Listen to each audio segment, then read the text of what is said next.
Барлықтарыңызға сәлем. Бүгін мен сіздерге Каспи Pay приложениясы арқылы қалай Каспи Ред немесе Каспи Кредит қосуға болатыны жайында айтатын боламын. Ең алдымен Каспи Pay приложениясына кіреміз.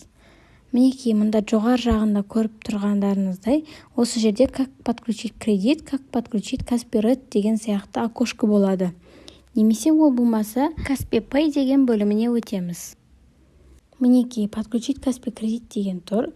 Дәл осының үстінде мына жерде подключить Каспи Ред деген бөлімде тұрады. Сол арқылы былайынан міне өтіп қоссақ болады, немесе көбісіне сообщение болып келеді Каспи Pay'дің өзінен. Мінекей, вы можете подключиться онлайн к Каспи Ред и увеличить продажи на 30%.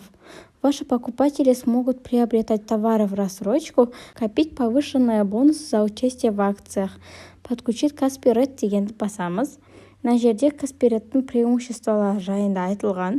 Барлығын оқып танысып шығамыз. Подключить Каспи Ред дейміз. Мінекей, мына жерде условия, правила работы и на астында все правила работы партнеров деген бөлім бар. Осының барлығымен оқып танысып шыққаннан кейін я согласен продолжить деген батырманы басамыз. Мына жерде банк Каспи Ред ашу үшін шешім қабылдап жатыр.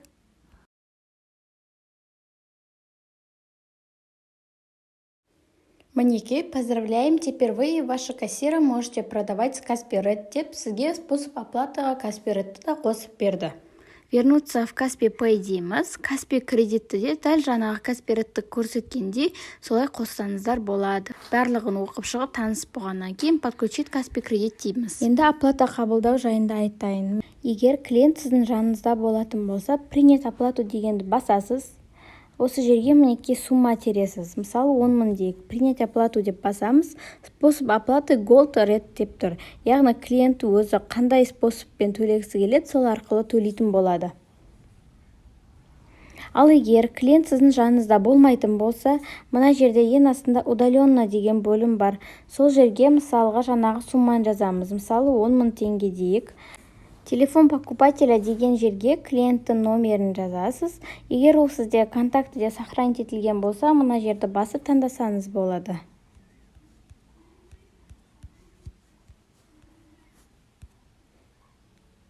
Мінекей, біз счетный оплату жіберетін клиенттің номерін жаздық. Мұнда сообщение жазсаңыз да болады, не үшін оплата жасап жатқанын жазбасаңыз да болады. Отправить счет на 10 000 теңге дейді. Соны басамыз. Счет отправлен деп кетті, следите за статусом оплаты в истории деп тұр.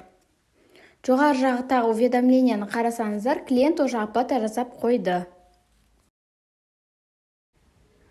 Клиент ақшаны төлеп, ол сіздің Каспи Pay'дағы счетыңызға түскеннен кейін, оны Каспи Gold'ға аудару үшін переводы дегенді басып, өзіңіздің Каспи Gold'ыңызды жазатын боласыз. Сол жерге керекті сумманы жазасыз, перевести дейсіз, подтвердите перевести. Мінекей, сіздің Каспи Gold'ыңызға осылай ақша түсетін болады. Жалпы Каспи Pay'мен жұмыс істеу соншалықты қиын емес, өздеріңіз осылай барлығын көріп-ақ үйреніп алсаңыздар болады.